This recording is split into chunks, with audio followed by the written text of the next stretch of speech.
Family అమ్మ, నాన్న, భార్య, ఇద్దరు పిల్లలు ఇట్లా పెద్ద కుటుంబం ఏదైతే ఉంటుందో వాళ్ళకి ఈ యొక్క అపార్ట్మెంట్ కమ్యూనిటీ అనేది చాలా బావుంటది యాక్చువల్‌గా. అవునండి. అవును. ఇది బెటరా? లేదంటే దూరంగా సిటీకి దూరంగా ఒక ఐసోలేషన్ గాని అట్లా ఉండడం మినీ విల్లాలో ఉండడం కరెక్టా? ఏది బెటర్? ఈ విషయానికొస్తే ఈ ఇప్పుడు పాయింట్. ఇప్పుడు విల్లాలో 2 రకాలున్నాయండి. ఒకటేమో ఇండిపెండెంట్ విల్లా. అవును. మీరు గేటెడ్ కమ్యూనిటీ కాకపోవచ్చు. గేటెడ్ కమ్యూనిటీ ఉండి, పెద్ద కమ్యూనిటీ ఉండి 30, 40 ఎకరాలున్న విల్లా కమ్యూనిటీలో మీరెళ్ళుంటే, ఆల్మోస్ట్ అపార్ట్మెంట్‌లో ఉన్న కమ్యూనిటీ అక్కడ ఫార్మ్ అయితది. ఓకే. అపార్ట్మెంట్‌లో ఏం చేస్తారో అక్కడ గూడా ఉంటారు. అక్కడ గూడా కానీ దాంట్లో క్లబ్ కొంచెం హౌసెస్ ప్రైవసీ ఉంటాయి. ఎక్కువుంటది గదా! యాహ్! మీకు ప్రైవసీ ఉంటది గదా! అది ఆ! గూడా ఆ! అడ్వాంటేజ్. అంటే సీ అపార్ట్మెంట్‌లో గూడా it depends on your personality.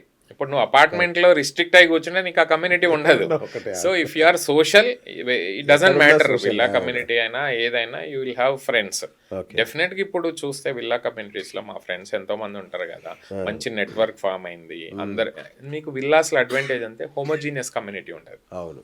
అంటే ఒకటే ఇన్‌కమ్ లెవెల్ ఉన్న వాళ్ళు వాళ్ళందరూ ఎక్కువ మంది ఉంటారు. అవును.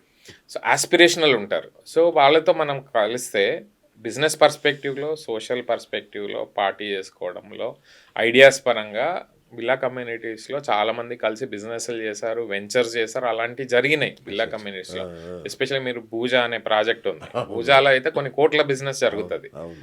సో, అట్లా ఈ కమ్యూనిటీస్ అనేవి ఒక ఎకనామిక్ సెంటర్స్‌గా డెవలప్ అయితున్నాయి హైదరాబాద్‌లో. Okay. Even gated communities, high rise apartments కూడా ఇప్పుడు చాలామంది హై రైజ్ కమ్యూనిటీలు బ్యాడ్, డెన్సిటీ ఎక్కువ అది ఇది అంటారు. అవును. కానీ ఫర్ ఎగ్జాంపుల్ రాజపుష్ప ప్రవిన్షా అనే ప్రాజెక్ట్ ఉంది. 3000 ఫ్లాట్లు. ఆ! కానీ ఒక 3000 ఫ్లాట్ల అపార్ట్మెంట్స్‌లో ఎంత ఎకనమీ ఉంటుంది మీరు అర్థం చేసుకోండి. 3000 మందికి మెయిడ్స్ కావాలి, కార్ డ్రైవర్స్ కావాలి, క్విక్ కామర్స్ కావాలి, అవును. క్యాబ్స్ కావాలి. కొన్ని వేల మందికి ఇన్‌కమ్ జనరేటింగ్ ఆపర్చునిటీ ఆ ఒక్క కమ్యూనిటీ వల్ల అయింది. ఒక ఊరులాగా అయిపోయిందది. అంతేగా. సో, అట్లానే విల్లాస్ కూడా ఒక ఎకనామిక్ సెంటర్‌గా అవుతుంది. ఓకే. సో, వాళ్ళ ఇన్‌కమ్ లెవెల్స్ గూడా పెరుగుతున్నాయి. మీరు అబ్జర్వ్ చేస్తే ఎక్కడైతే గేటెడ్ కమ్యూనిటీస్‌లో ఉన్న వాళ్ళయి their income levels are getting increased just hmm. Because of the socialization circle. Correct. కానీ నీకు నువ్వు రిస్ట్రిక్టెడ్ అయ్యుండి నీ అపార్ట్మెంట్‌లో ఉంటే ఎవరేం చేయలేం. ఎవడేం బట్ చేయలేడు. ఇఫ్ అవును. You are social you can it's doesn't matter. Apartment అయినా, అవును. విల్లా అయినా ఆల్మోస్ట్ సేమ్ ఉంటది. ఎమ్యూనిటీస్ విషయం ఎట్లుంటది సార్? స్విమ్మింగ్ పూల్ గాని, క్లబ్ హౌస్ గాని ఇప్పుడొచ్చే పాత ప్రాజెక్ట్స్‌లో ఇన్ని ఫెసిలిటీస్ లేవు గానీ, లేవు. ఆ! లేటెస్ట్‌గా వచ్చే ప్రాజెక్ట్‌లో ఇలాంటి ఫెసిలిటీస్ లేకపోతే యూజర్సే కొనట్లేదు. కొనట్లేదు. So, correct. ఆల్మోస్ట్ అన్ని ప్రాజెక్ట్స్‌లో ఒకేలాగా ఫెసిలిటీస్ ఇస్తున్నారు. అంటే ఓకే. మీకు క్లబ్ హౌస్ అవ్వచ్చు, గ్రీనరీ అవ్వచ్చు, గార్డెన్ స్పేస్ అవ్వచ్చు, పూల్స్ అవ్వచ్చు. కొన్ని విల్లా ప్రాజెక్ట్‌లు అయితే విల్లాలోనే చిన్న మినీ పూల్ ఇచ్చేస్తున్నారు. ఓకే. ఈవెన్ ఔట్‌స్కర్ట్స్‌లో జరిగేవి మీ మినీ విల్లాస్ అన్నారు కదా! దానిలో కూడా చిన్న విల్లా కూడా చిన్న పూల్ కూడా అచ్చా! ఇస్తున్నారు కొన్ని అవునా? ఓకే. ప్రాజెక్ట్స్‌లో. ఆ! అట్లాంటి ఫెసిలిటీస్ ఉన్నాయి. విల్లాస్‌కి, అపార్ట్మెంట్స్‌కి పెద్ద కమ్యూనిటీ లెవెల్‌లో, అమ్యూనిటీస్ లెవెల్‌లో పెద్ద డిఫరెన్స్ ఉండదు. ఓకే. విల్లాస్ వర్టికల్‌గా ఉంటది. ఇది హారిజాంటల్‌గా ఉంటది అంతే. మోర్ సెక్యూరిటీ గ్రీనరీ పరంగా సార్ ఉంటది. మరి సెక్యూరిటీ విషయంలో? సెక్యూరిటీ పరంగా గూడా గేటెడ్ కమ్యూనిటీలో సెక్యూరిటీ ఉంటది. అంతా ఆ! థర్డ్ పార్టీకి ఇచ్చేస్తున్నారు security. Okay. Apartment is more secured ఆబ్వియస్‌గా. ఎందుకంటే ఇట్స్ వర్టికల్ ఆ! గదా! 24 అపార్ట్మెంట్ ఈజ్ అవర్స్ మోర్ ఉంటుంది. సెక్యూర్డ్. ఆ! విల్లాలో there are chances that people might barge inside. Okay. But ఇప్పుడు కాకపోతే ఎవరి జాగ్రత్తలు ఆళ్ళు తీసుకుంటున్నారు. తీసుకుంటారు. ఆ! హ్మ్. Okay.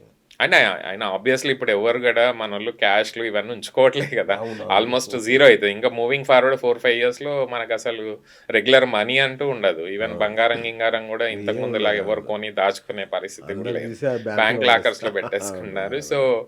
I don't think even మీకు హైదరాబాద్ ఈజ్ సేఫ్. ఎట్లా అంటే మీకు తెలుసు గదా! ఎన్ని సీసీ అవునవునవును. కెమెరాస్ ఉన్నాయో. అవును. అవును. ఇండియాలో ఉండే మొత్తం సీసీ కెమెరాల్లో 60% of the CC cameras only హైదరాబాద్‌లో ఉన్నాయి. మీకు ఈ అబ్బబ్బా! స్టాటిస్టిక్స్ తెలుసో ఇది తెలీదో. తెలీదు నాకు. 60% 60%. ఆఫ్ ఎంటైర్ ఇండియాలో operational CC cameras are in Hyderabad. Wow! అందుకోసమే హైదరాబాద్‌లో క్రైమ్ రేట్ తక్కువుంది. చాలా తక్కువ. అవును. పోలీసింగ్ బావుంది. సో, సేఫ్ సిటీ గాబట్టే ఇంత మైగ్రేషన్ వస్తుంది. మీకు okay.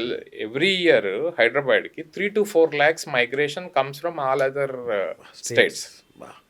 Plus apart from this ఆబ్వియస్‌గా మన ఏపీ నుంచయితే అక్కడ ఇంజినీరింగ్ చదివి జాబ్ గావాలంటే ఇగ హైదరాబాద్ 50%, రావాల్సిందే. 60% హైదరాబాద్ రావాల్సిందే.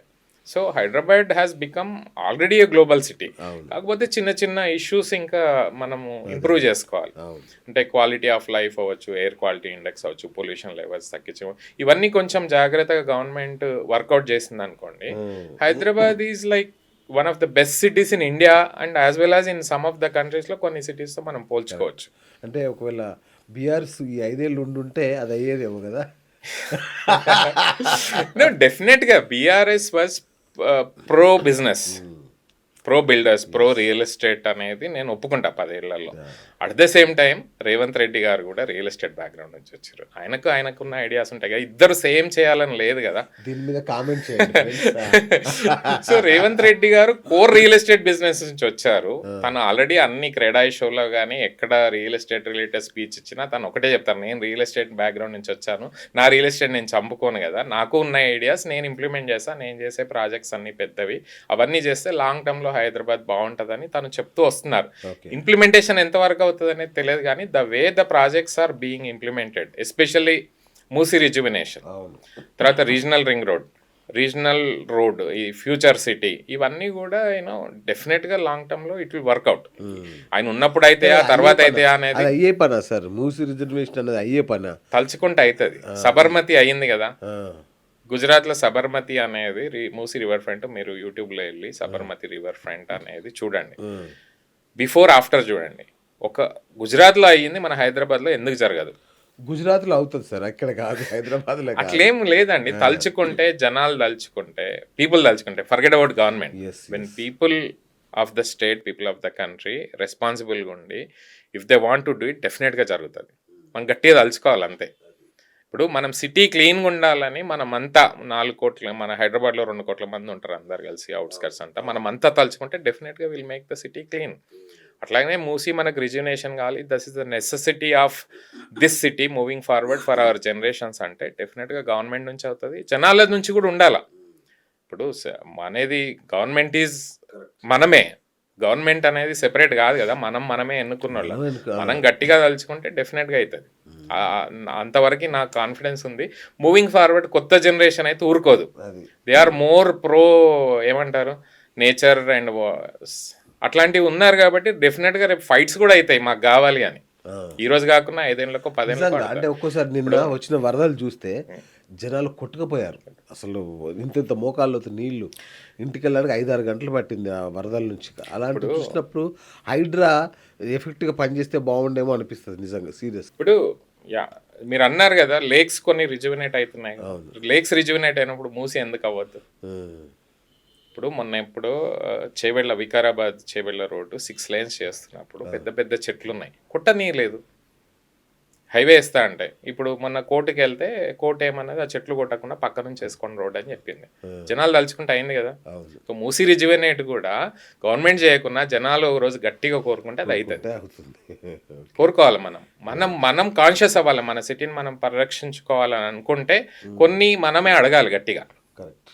మినీ విల్లాలు కొనేటప్పుడు లీగల్గా చెక్ చేసుకోవాల్సిన డాక్యుమెంట్లు ఏముంది? మినీ విల్లాలైనా అపార్ట్మెంట్స్ అయినా ప్లాటింగ్ వెంచర్ అయినా ఒకటే అండి రూల్, డ్యూ డెలిజెన్స్ ప్రాపర్గా చేసుకోవాలి. ఆ డ్యూ డెలిజెన్స్లో డాక్యుమెంట్ చెక్ ఎట్లా ఉంటుందంటే, ఆ ల్యాండ్ ఎవరిది, ఆ ల్యాండ్ మూలాలు ఎక్కడి నుంచి వచ్చినాయి, వీళ్ళు ల్యాండ్ ఎలా తీసుకున్నారు, డెవలప్మెంట్ తీసుకున్నారా, పర్చేజ్ చేశారా, అక్కడ నుంచి పర్మిషన్స్ అప్లై చేశారా, పర్మిషన్స్ ప్రొసీజర్ అంతా ఫాలో అయ్యారా, హెచ్ఎండిఏ పర్మిషన్ వచ్చిందా, హెచ్ఎండిఏ పర్మిషన్ వచ్చిన తర్వాత రెరా పర్మిషన్ వచ్చిందా, రెరా పర్మిషన్ తర్వాత కడుతున్నారా, ఆన్ టైం కడుతున్నారా అనేది ఇవన్నీ మనం క్రాస్ చెక్ చేసుకోవాలి.